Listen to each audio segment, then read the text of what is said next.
Hello dear students, I am Sasikant Gupta and welcomes you on Pharma Vision Academy। आज हम पढ़ने जा रहे हैं सेंट्रल टेंडेंसी, जिसमें एज्यूम मीन मेथड से हम मीन निकालेंगे। इसके पहले प्रीवियस लेक्चर में मैंने आपको सेंट्रल टेंडेंसी में मीन निकालना सिखाया था, जिसमें डायरेक्ट मेथड यूज करते थे, जिसमें हमने इंडिविजुअल, डिस्क्रीट और कंटिन्यूअस तीनों सीरीज से हम मीन कैलकुलेट कर चुके थे। तो एज्यूम मीन मेथड, इसी को स्टेप डेविएशन मेथड भी बोलते हैं। ठीक है, तो एज्यूम मीन मेथड से हम मीन कैसे कैलकुलेट करते हैं देखते हैं। जैसे नाम से पता चल रहा है, एज्यूम मीन ऐसे मेथड जिसमें आपको मीन कैलकुलेट करने से पहले उस पर्टिकुलर डेटा को देख के एज्यूम करना पड़ता है कि ये मीन होगा। ठीक है, उसके बाद हम मीन कैलकुलेट करते हैं फार्मूला अप्लाई करके। तो देखते हैं, एज्यूम डायरेक्ट मेथड में डिस्क्रीट सीरीज से, अगर ये डिस्क्रीट सीरीज का एग्जांपल है, डायरेक्ट मेथड में डिस्क्रीट सीरीज से मीन अगर कैलकुलेट करते थे तो ये फार्मूला अप्लाई करते थे, X bar equal to sigma F X divided by sigma F. Frequency और उस पर्टिकुलर ऑब्जर्वेशंस के वैल्यू को ऐड मल्टीप्लाई करके बाद में सबको सम कर देते थे, सिग्मा एफ एक्स निकल आता था। फिर उसको सारी फ्रीक्वेंसीज को ऐड करने के बाद सिग्मा एफ निकाल के इससे डिवाइड कर देते थे, सिग्मा एफ एक्स से। ये था direct method. Assume mean method में क्या करेंगे, मीन कैलकुलेट्स करने से पहले ये एज्यूम करेंगे कि ये ऑब्जर्वेशंस 10, 12, 15, 18 और 22, ये सारे ऑब्जर्वेशंस में कोई एक एज्यूम करेंगे कि ये पर्टिकुलर मीन होगा, ये मीन होगा, ये मीन होगा, ये मीन होगा, ये मीन होगा, ये मीन। किसी एक ऑब्जर्वेशंस को एज अ मीन एज्यूम करके हम कैलकुलेट करेंगे। तो प्रॉब्लम ये क्वेश्चन ये आता है कि ऐसे कौन से ऑब्जर्वेशंस है जिसको हम एज्यूम मीन मान सकते हैं। तो एज्यूम मीन के लिए आप मिडिल मोस्ट वैल्यू को मान सकते हो कि ये एज्यूम मीन है। ठीक है, एज्यूम मीन, अगर आप एज्यूम मीन 12 को मानोगे तो भी आंसर सेम आएगा, 10 को मानोगे तो भी आंसर सेम आएगा, 18 को अगर एज्यूम मीन मानोगे तो भी आंसर में कोई चेंजेस नहीं आएगा। मिडिल मोस्ट वैल्यू को हम अभी फिलहाल एज्यूम मीन मानते हैं।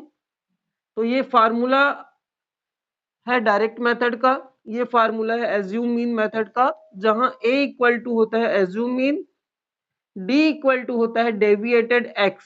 डेविएटेड x मींस x से उस x के वैल्यू से डेविएशन वाला वैल्यू। तो d का वैल्यू निकालते हैं कहां से, इस पर्टिकुलर फार्मूला से। d equal to x minus A होता है, मीन्स जो भी आपने एज्यूम मीन लिया है उसको पर्टिकुलर ऑब्जर्वेशन से अगर माइनस कर देते हैं तो एज्यूम मीन निकल आएगा।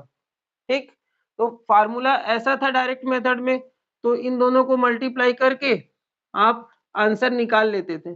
लेकिन एज्यूम मीन मेथड के केस में फार्मूला ये है, तो एफ एक्स निकालने की जरूरत नहीं है, आपको एफ डी निकालना पड़ेगा। तो एफ डी निकालने के लिए डी का वैल्यू पता होना चाहिए।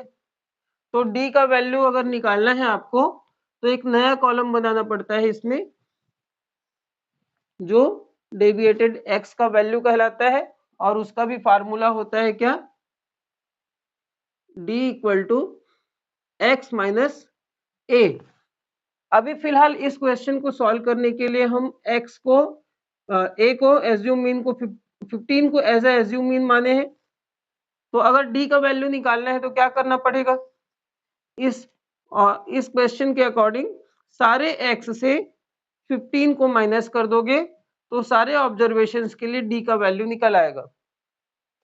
तो इसमें 15 का माइनस करो, x माइनस 15 करोगे तो ये आएगा -5। 10 से 15 को माइनस करोगे, यहाँ पे a बराबर कितना हो जाएगा 15। 12 से 15 को माइनस करोगे 3 आएगा, 15 को 15 से माइनस करोगे 0 आएगा, 18 को 18 से माइनस करोगे 3 आएगा। इसके बाद 22 से किसको माइनस करोगे 15 को, तो ये आएगा 7। ठीक है, ये हो गया। मीन्स सारे x के ऑब्जर्वेशन से एज्यूम मीन को माइनस कर देंगे तो d निकल आएगा, ठीक। और d से अब काम नहीं चलेगा, क्या करना पड़ेगा, अपने को क्या चाहिए, अपने को f इंटू डी चाहिए। तो यहाँ पे इस कॉलम में तो सिर्फ d का वैल्यू है, तो अपने को एक और टेबल बनाना पड़ेगा, वो है f into D, f into D. इन दोनों को, इसकी फ्रीक्वेंसी और d के वैल्यू को मल्टीप्लाई करना पड़ेगा। ये दोनों टेबल के सारे वैल्यू को आपस में मल्टीप्लाई करोगे तब जाके f इंटू डी आएगा। तो 3 इंटू 15 माइनस 15, 2 इंटू 3 माइनस 6, ये आएगा 0, 5 इंटू 3 15, ये आएगा 14। f इंटू डी निकल आया। अब f इंटू डी से भी काम नहीं चलेगा, अपने को सिग्मा चाहिए। सिग्मा मीन्स सारे एफ डी का एडिशन, और सिग्मा एफ मीन्स फ्रीक्वेंसी का एडिशन। तो आपको ये कॉलम बढ़ाने पड़ेंगे यहाँ पे, और ये कॉलम बढ़ाने पड़ेंगे यहाँ तक। तो सिग्मा एफ इक्वल टू, यदि सबको जोड़ोगे तो कितना आएगा, ये हो गया 5, 12, 17 और 2, 19। सिग्मा एफ एक्स कितना है, सिग्मा एफ इंटू डी कितना आएगा, पूरे को ऐड कर दो, ये 15 कट हो गया, कैंसिल हो गया, ठीक है। और 14 माइनस 16, ये हो गया 8, ठीक। तो आपके पास क्या क्या है वैल्यू इस फार्मूले के अकॉर्डिंग, a इक्वल टू 15 है,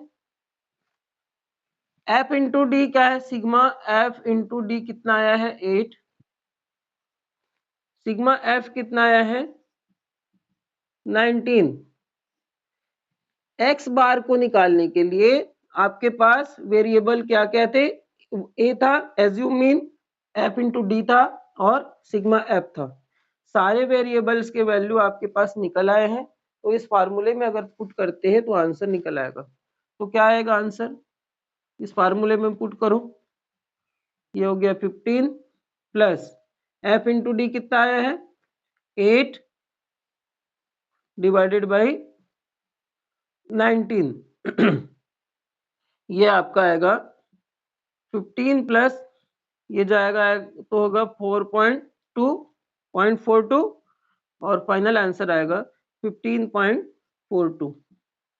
this is the mean for what, discrete series by using assume mean method. तो एज्यूम मीन मेथड में आप 10 को लेके एक बार बना के देखिएगा, 15.24 आएगा। एज्यूम मीन 12 को लेकर देखिएगा, इसमें भी इतना ही आंसर आएगा। 18 लोगे तो भी आंसर यही आएगा, और 22 लोगे तो भी यही आंसर आने वाला है। आंसर में कोई चेंजेस नहीं आएगा, ठीक है। ये एज्यूम मीन मेथड हमने क्यों यूज किया, एज्यूम मीन मेथड हम इसलिए यूज करते हैं ताकि कैलकुलेशन आसान हो जाए।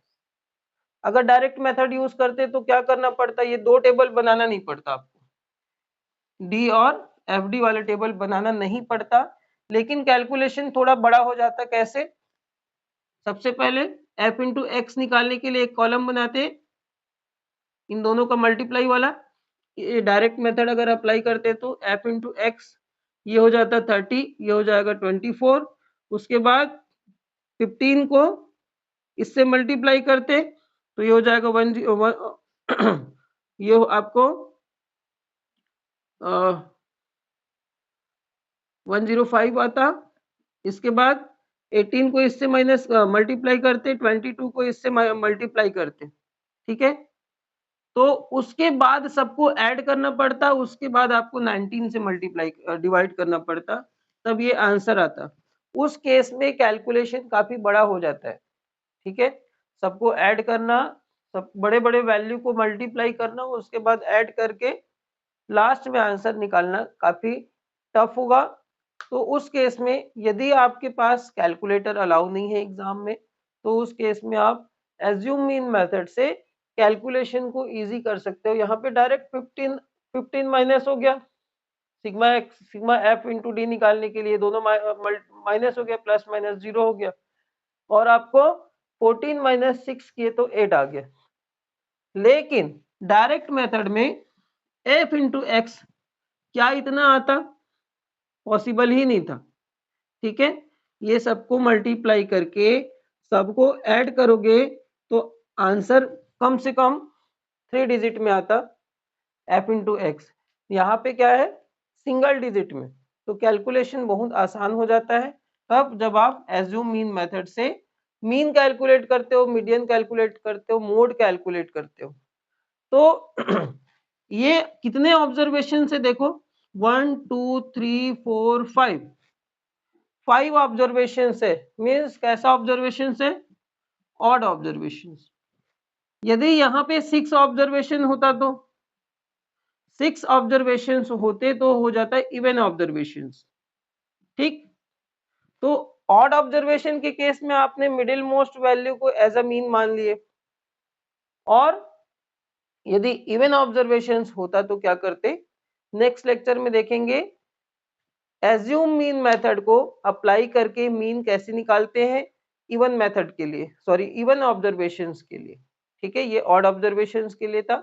नेक्स्ट लेक्चर में इवन ऑब्जर्वेशंस के लिए एज्यूम मीन कैलकुलेट करेंगे। ठीक है, thank you so much for watching, have a nice day.